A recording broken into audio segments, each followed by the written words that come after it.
Dr. Jaishankar, breaking with tradition. Maybe I can this time start with you.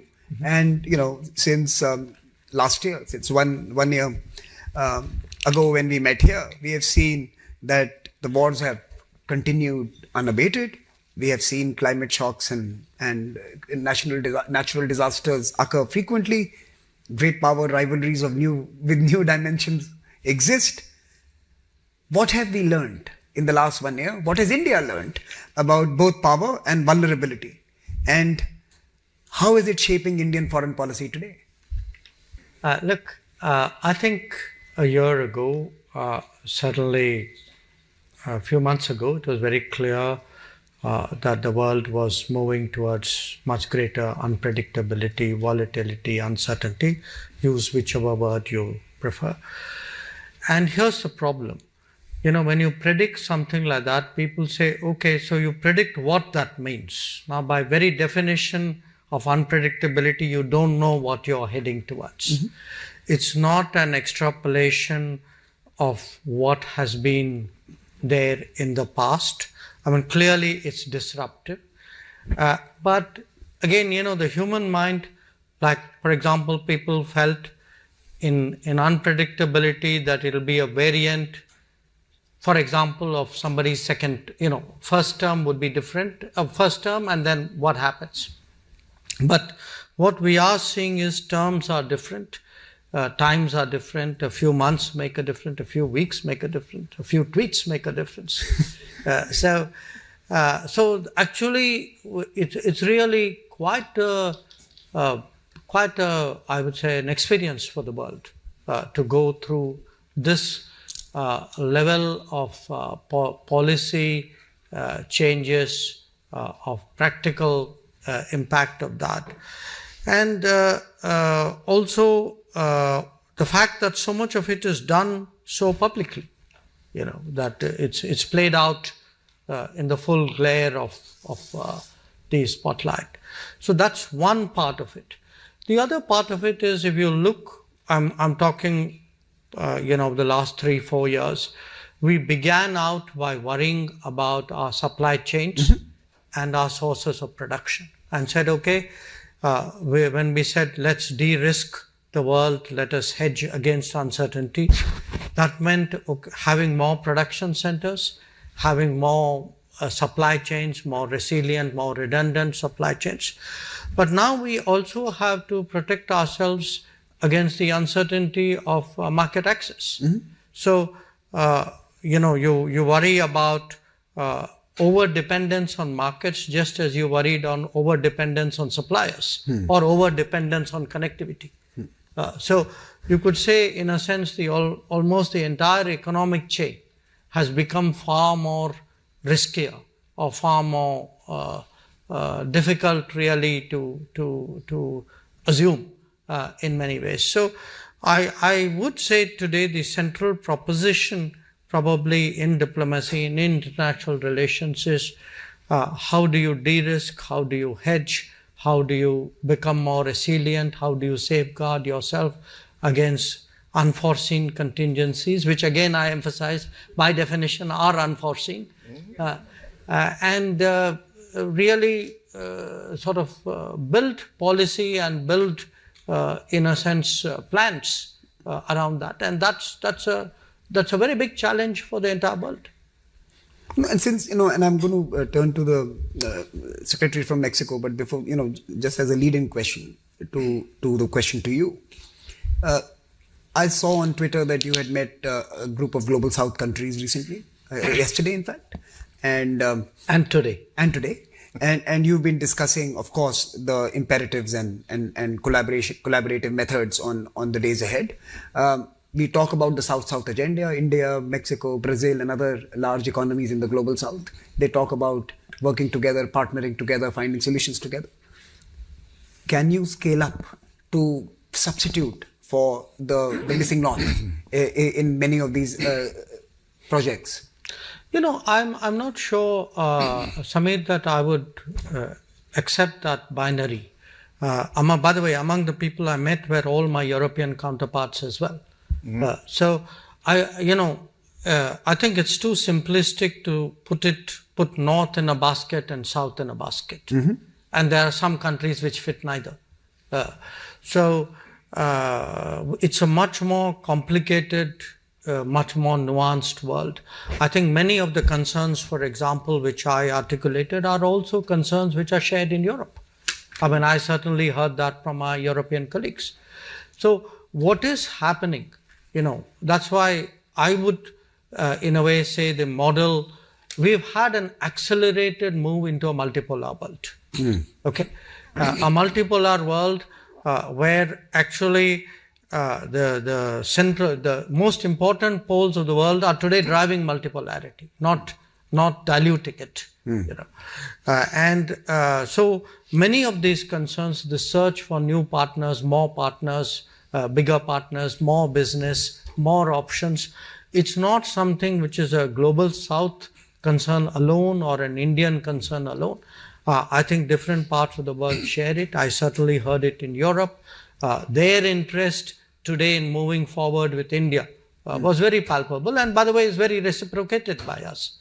But it also applies, as you say, to the global South. I think a large part of our discussions are that there are many things we can do between ourselves. Maybe we have not explored that as seriously and efficiently as we should. And we could be looking at it. In fact, this is exactly what the minister and I were discussing before this panel started, between India and Mexico. So I can imagine, look, globalization won't stop. Doing business with each other won't stop. It's just different lines of different intensity and different values will now get re-engineered because of these changes. And it's that re-engineering process that we are actually going to see over a period of time. Secretary, brings me very nicely to you. Mexico, in some sense, part of the global South at one dimension, but also has a very privileged space with the North in terms of your trading relationships. How do you think that your unique position actually might really be part of the solution of what unfolds, and how can Mexico contribute to solving this puzzle? Well, yes. First of all, let me say that I fully agree with what Minister Jaishankar has just said. You cannot put the North in one basket and the South in the other. We've been in the middle since I can remember. So that actually has never really existed. And these days, I think it's even more clear because of what you were saying. No? And yes, Mexico is in a unique geopolitical situation because we are very much integrated to the North American market, which we believe, by the way, that the free trade between the three countries of North America has been a fantastic idea since it was first launched as the first free trade agreement almost 30 years now. And because it's proven that within the region, we are actually one of the most dynamic and powerful markets in the world. So it has had tremendous benefits for the three countries. So we're very much in favor of continuing that. But on the other hand, yes, we're also part of the global South, and we've always been there, and we want to be much more active now, because what has changed really imposes the necessity to rethink many of the things we were doing in the past. They will not longer work as they were working. We've seen that now. Now, the challenge is, how can then we have the global South, first of all, to become more interactive within our own dynamics, but at the same time become much more interactive with the North. And I think the game is going to go much more by regions than by countries. And I think this is a new dimension. And again, there we have the experience of the North American region. And finally, I would say that the other area where I think we need new creativity is on international development cooperation. And we have some examples that, even though in low scale, have been very successful. Let me just very briefly mention two of them. One has been named Seeding Lives with Sembrando Vida, which is a program that was launched, not this government, but the previous government of Mexico. And the idea was boosting productivity and diversifying crops and strengthening economic independence and fostering community cohesion in poor communities. And we launched this program with, at the beginning with El Salvador and Honduras, and then we included Cuba and Belize in our region.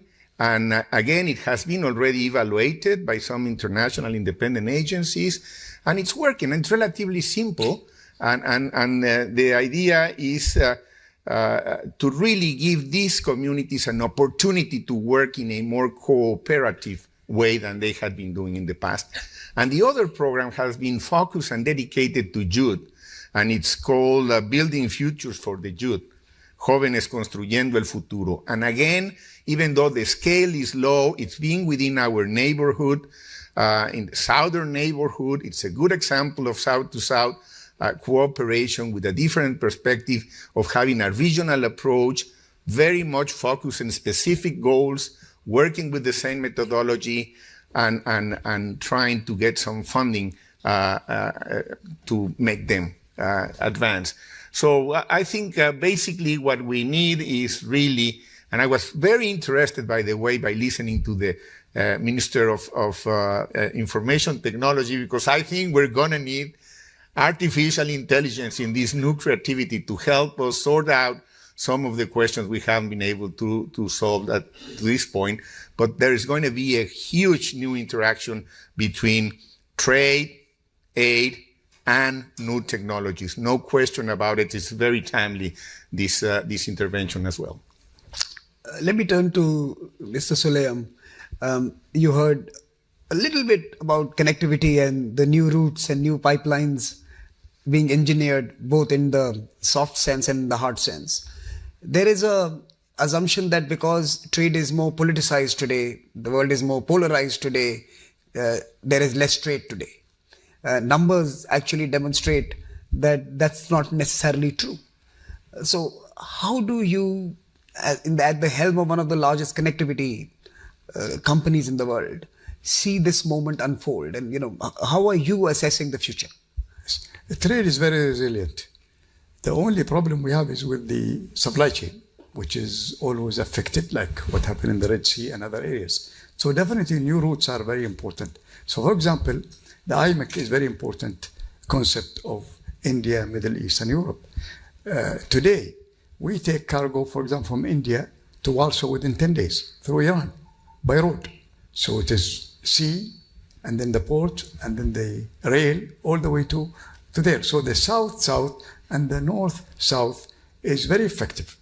To take something to the Black Sea, for example, it will take a long time through the Red Sea.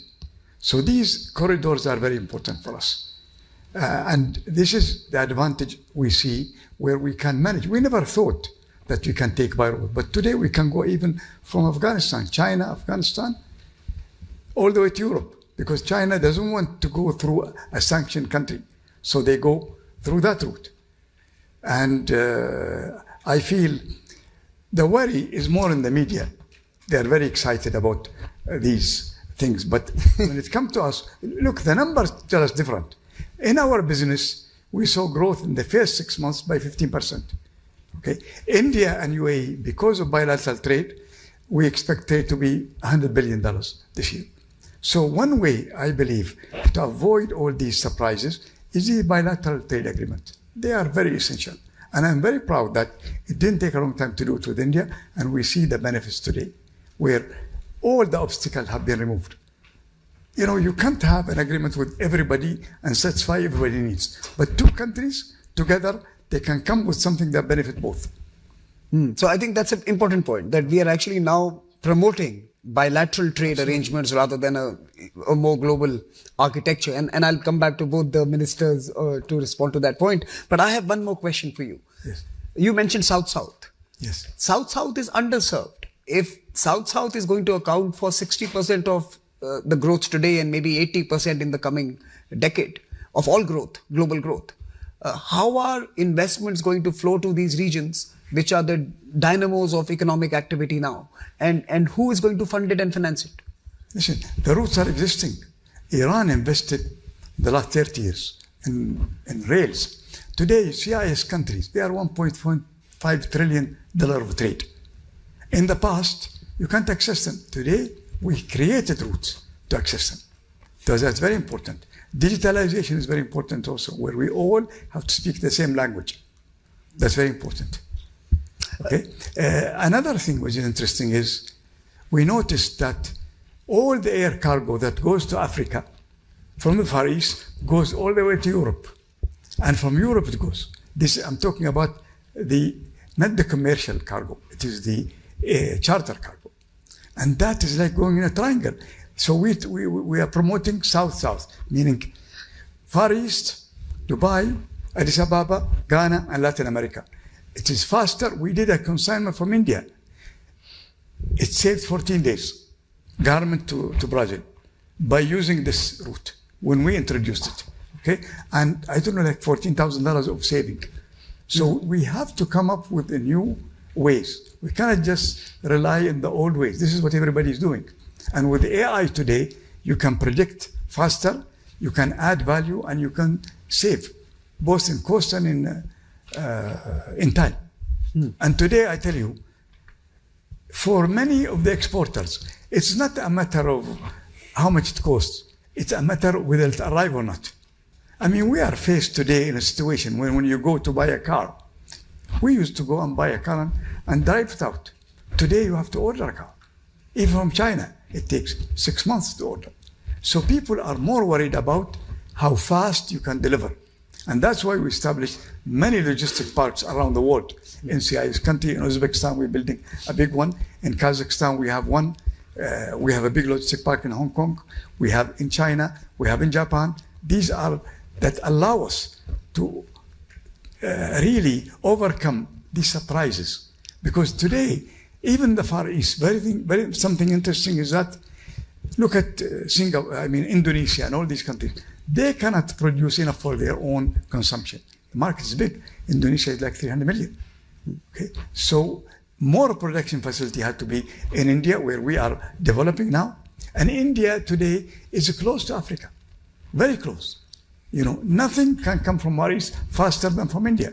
So I am really very passionate about how much we can do. We're developing industrial parks today in Gujarat, in Kandra, where we will, once the port ready, we're going to have production facilities so that you can supply huge markets in Africa. Leslie, let me turn to you. Look, there was a Western consensus that being a development partner to the countries that were emerging and developing was strategically good for them. It was not just altruism, but it was also strategically important to be a partner to countries as they were emerging in their development journeys. Do you believe that the developed world has now changed its mind, and it no longer needs to be or wants to be a partner to many of the countries that are seeking and aspiring for better lives? And are they really of the view that this now can be delegated to other countries, for example, Beijing, to do? It's a big question. So first of all, I have to say I went from being puzzled and then depressed as we began with Dr. S. Jaishankar, who I have tremendous respect for, all the way to yourself, where I felt a bit of optimism. But I guess to answer your question directly, I think it's not a monolith, the developed world, in the same way that the so-called global South is not a monolith, nor is the developed world. It's not only not a monolith between European countries and Japan, Korea, name your countries in the United States. It's not a monolith within the United States. And let me start by saying that I just asked one of my colleagues, I'm now in Chicago at the Chicago Council for Global Affairs, and I asked one of my colleagues, where is the data on American public opinion towards foreign assistance? And 2/3 of Americans are not happy with cuts to foreign aid, and that includes around half of Republicans, which is higher than you would imagine if you were listening to the media or some of the headlines. So first of all, you've got to separate the public from national leaders, and particularly from the current U.S. administration, which has a very singular view, which isn't even representative of a number of people in its own parties. Secondly, I would say some of the reasons that are, driving the cuts that we've seen are a legitimate reaction. I don't think the cuts are the right way to go, but it's a reaction to a legitimate set of grievances that we know exist because there are profound distributional problems within the developed countries, and most especially the United States, that are nothing to do with the global South, primarily the fault of policies that were taken by those countries' own leaders, certainly in the aftermath of the 2008 financial crisis. And we all in this room know the story, how that has unfolded. And the current policies, tax cuts, deregulation, attacking some benefits that are critical to low-income Americans, don't help resolve that problem. And so what we're seeing now is a sort of grabbing for where can we get revenue, tariffs as revenue, foreign aid cuts as revenue, you name it, revenue that needs to be generated because the governments aren't pursuing policies that are productive for the people that they claim to represent, which are many working class and low income Americans. So there's legitimate grievance. It has not translated into certainly Americans not wanting to be involved in the development challenges and solving them in a productive way. But it has led to a series of very pernicious effects. And so when I listened initially when I was listening to the kind of comments about disruption and uncertainty, I think the media is right on this. I think it's been phenomenally disruptive. It's been creating mass uncertainty for the rest of the world. It's also been creating a huge amount of uncertainty within the United States. I sat and listened to two members of Congress from Illinois, one Republican from a rural district, one Democrat. And the Republican member of Congress said on the record, how much pain can my people take? He was, of course, referring to farmers. The soybeans are very much on the minds, obviously, of many people in the middle of the United States. And he gave a nod to, okay, yes, there are bilateral trade deficits, et cetera. But this needs to be resolved quickly. So the pain is being felt across the developing world. It's being felt within significant parts of the United States. So I guess bottom line is, I think a lot of Americans would like to be a solution, a productive solution to the problem of development. There isn't a highly concentrated, well-mobilized constituency for that. There's a lot of diffuse American interests in development. And they also don't know what the basic facts are. So let me ask you the next question. The US is going to be the house to the next year of G20, right? And you've been part of the Indian G20 story. You've attended a few in other parts of the world as well. We had 3 or 4 developing countries house the G20. Is G20 going to be dramatically different next year? Does the story get a new twist when it reaches? I mean, I don't think we know the answer to that question. Obviously, the Biden administration pushed very, very hard to get the G20 leadership against the interests or will of China, as I understand it. The Trump administration, as we know, has not been a big fan of the G20, certainly not in the current round for the reasons that everyone in this room knows well. I think that India provides a phenomenal example, a case study of a case that could be made to President Trump of why it would be very beneficial to the U.S. to lead the G20, to take it very seriously, to use it to build a domestic constituency for America's first leadership on the global stage. I think the case could be made. It could be delivered very concretely. I don't see that happening yet. But I think that if President Trump suddenly sees that it's not about going to South Africa or going somewhere else, it's about hosting with a lot of fanfare and setting an agenda, ideally cooperatively that, that there is some prospect for even a president who doesn't, like multilateralism and doesn't like to kind of work with others in that sort of way. I think that one could make the case. I'd certainly like to be part of the effort to make the case. I think it would be tragic loss to lose the momentum of the last 4 years. And let's be realistic. The last 4 years have been very difficult because, the elephant in the room of geopolitics in the Middle East, between Russia and Ukraine, the global impacts of all of that have clearly gotten in the way of the G20 being, meeting the ambitions of what people have wished it to be. Still, there has been tremendous momentum, and it's come out of the developing world. Look, if you were to talk to some of your partners at the G20, I'm just giving an advice. Maybe we could get the White House ballroom ready in time for the G20 summit. But that's just an aside. Now, let me just, we are really running out of time. I'm going to ask you just one question each, last round. And it's, it's not my fault. It's New York traffic that we all started late. But look, only one question each. And I want to focus on technology because that's something that we are really focusing on. Mexico has a unique challenge, opportunity, as well as a policy proposition where it needs to now marry the age of AI to its manufacturing prowess, create a value chain in this digital age, which continues to have Mexico at its core center and an important part. India, of course, has to continue its journey of lifting billions and millions. And a report suggests that 80% of all AI gains will go to the OECD countries and China. And literally everyone else will be sharing the rest of the divides if we don't take bold actions now. So there's a technology opportunity, but there is also clearly a leadership question here on how can we create a DPI equivalent of the AI world. Leslie, I'm going to turn to you finally on how do American big tech companies see the global south, or are they happy with the American market?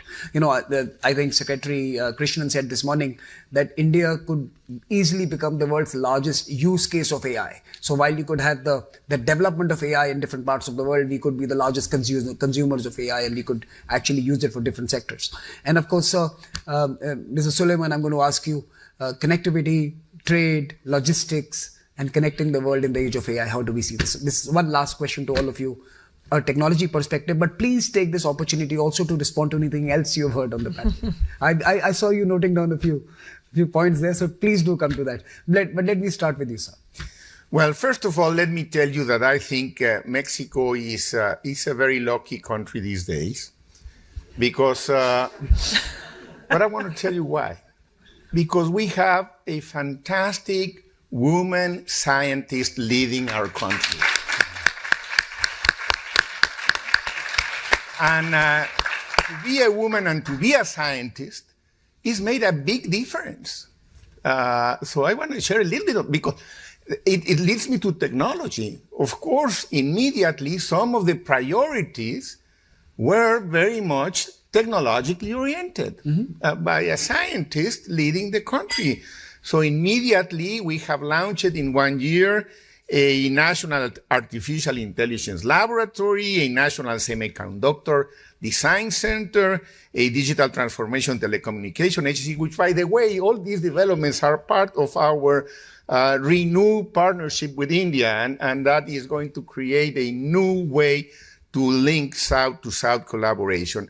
So, it's in North America, it will not only be Silicon Valley. This is what I'm saying. We are ready to compete technologically. We have the human resources, but overall, we have the political will and the conviction and the determination that we need to move forward on that direction under strong leadership that has a popular support, international trust, as well respected, and we're open and willing to make our own plans, of course, considering the all complexities that Mr. Jaishankar has been telling us about, and not predictable.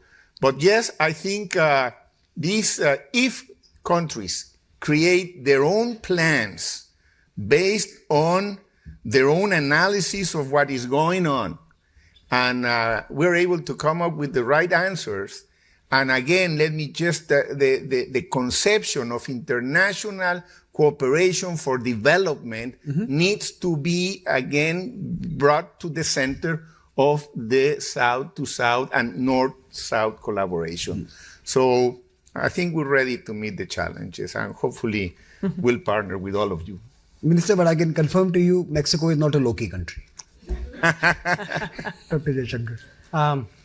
Samir, I would say, look, let me pick up. What do you do in this very turbulent atmosphere? I think particularly for large countries, it is important to build capacities, to be more self-reliant. That is very much the focus today in India. And because you said, look at it from a perspective of technology, I think in many ways, Mr. Krishnan speaking before us gave some of the answers. And we speak of multipolarity as though it's something that will happen. You have to build multipolarity. And you build multipolarity by building national capacities. And when you build national capacities and have national experiences, some of it is transposable to other people who may relate to it.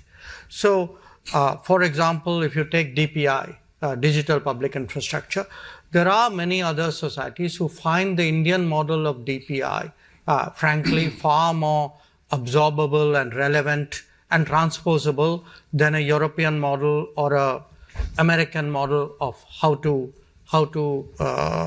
run a more digital life.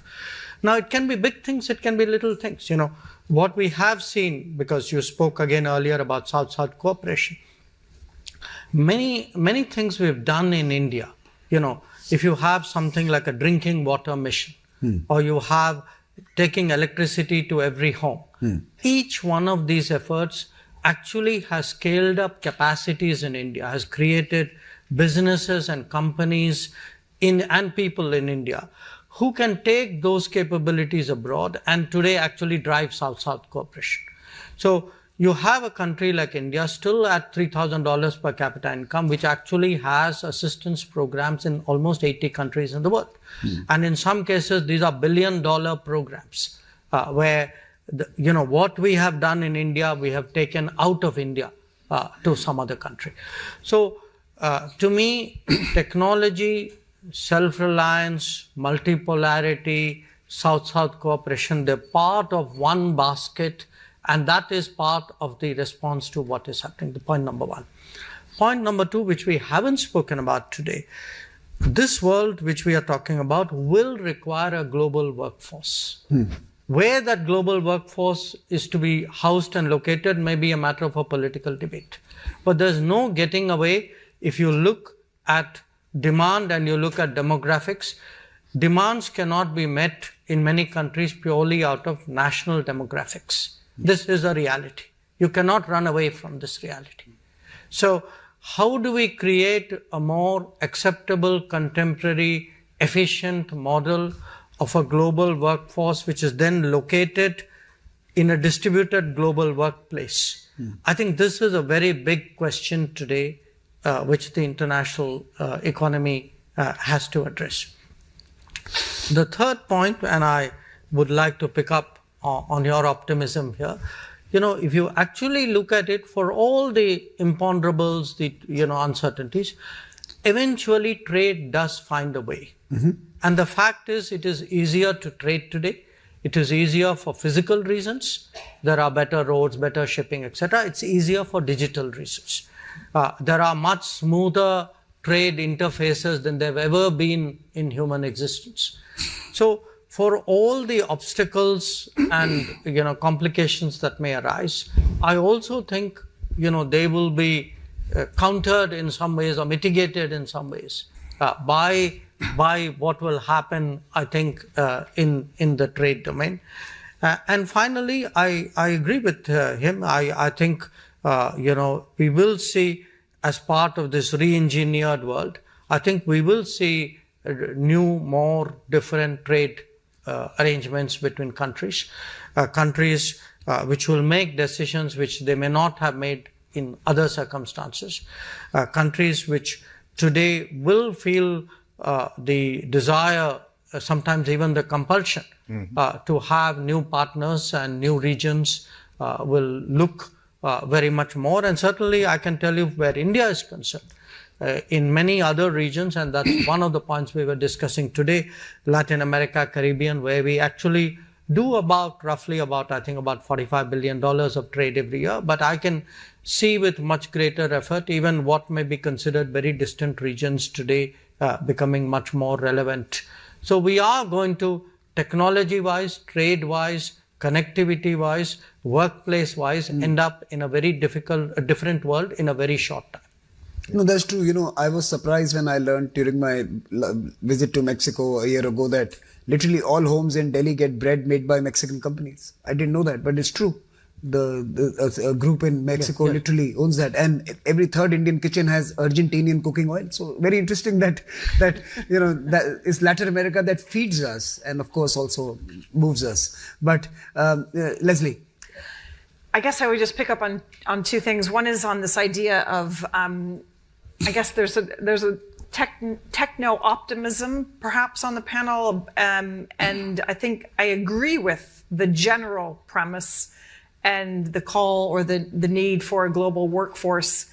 My caveat would be that I believe that the politics in more countries than not are working against what we need.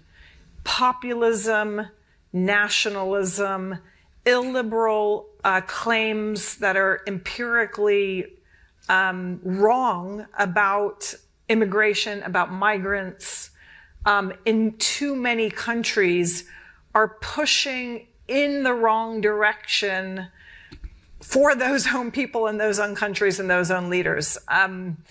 And that's not only at the low end, that's at the high end. Look at what's happening with the politics of H-1B visas in this country. It's absurd. And it's potentially catastrophic for some of the technological capabilities and movement forward that the US needs, let alone the fact that it's just tremendously wonderful to have a diversified international, phenomenally intelligent workforce in the technology sector that comes from all over the world. We should have the best and the brightest. And that need and that desire and that ambition just doesn't square with the politics, with what's happening across many major research universities in the United States, potentially in the United Kingdom. If you look at the percentage of support for some of the Reform Party policies on immigration, it is very dangerous and potentially disastrous for what could otherwise be transformative potential of technology across many countries. And so I think that we have to be very aware of it, very realistic and honest about it, and work to change the narrative, to change the storyline, but also to produce policies that take the distributional consequences, which are very uneven, and address them and make sure that the benefits are delivered more equally. If we don't learn that lesson, we're not going to make the kind of progress that we absolutely need to make in the next few decades. Look, I am going to end this panel on an optimistic note. I'm going to turn to Mr. Solayam. Mr. Solayam, please. Technology is really the backbone of our business today.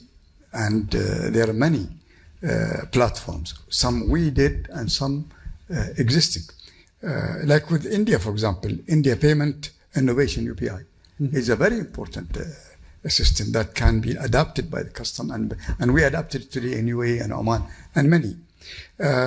We have a port community system, which is basically a platform where when someone wants to get his cargo out of the port, they go into this platform, and from there he will clear his customs, he'll pay the payment, and everything digital without even seeing an officer. In Dubai, we call it Dubai Trade. In India, we call it Bharat. In Africa, we call it Africa Trade. It's the same system. And we used it even in England, called CNS. Blockchain. Today, blockchain is a very important system because I tell you, we have looked at a cost of a commodity, many commodities.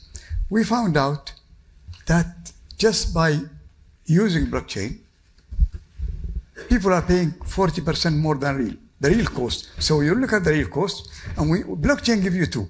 things: encryption and transparency. And whatever is bill issued, nobody can change it. The supply chain is inefficient and nobody wants to disrupt it. And we are trying to disrupt it now. And when we go to the trader and show them, they can't believe it. Another one is trace and track platform. We have our own, where it gives us an opportunity to actually get the customer ready to deal with it. Another one is called, is from the World Customs Organization. It's called Authorized Economic Operator. And this is very interesting, where basically even if a country doesn't have a bilateral trade, it is an agreement between two customs authorities. We did one with Korea. We're doing one with India now. So with Korea, for example, we suggest the top companies who are well respected, never evading customs, and have good financial backing. And the Korean will give the same. And we will nominate them, and they will get a fast track deal instead of everybody else. And that's already existing. This is existing between America and Canada, and we're doing it now. We're going to do it with India, we're doing it with Korea. So these platforms will help to avoid surprises and delays. No, I think so. I think that's a wonderful note to close this conversation. That technology is a opportunity, can also be a savior, and can certainly help all of us in building a new framework for the future, which is centered around humans. Like I said, it's a people-first world eventually, because politics also is on the streets today, and people of the streets want answers and responses to their requirements. Certainly, I think there is enough to take back, that there is lots of conversations happening besides what you read in newspapers. So my takeaway is that while all of us are focused on the headlines, there are real conversations happening amongst 193 other countries to build something that is going to respond to the unpredictability that we all live in. So please join me in applauding this wonderful panel for their intervention.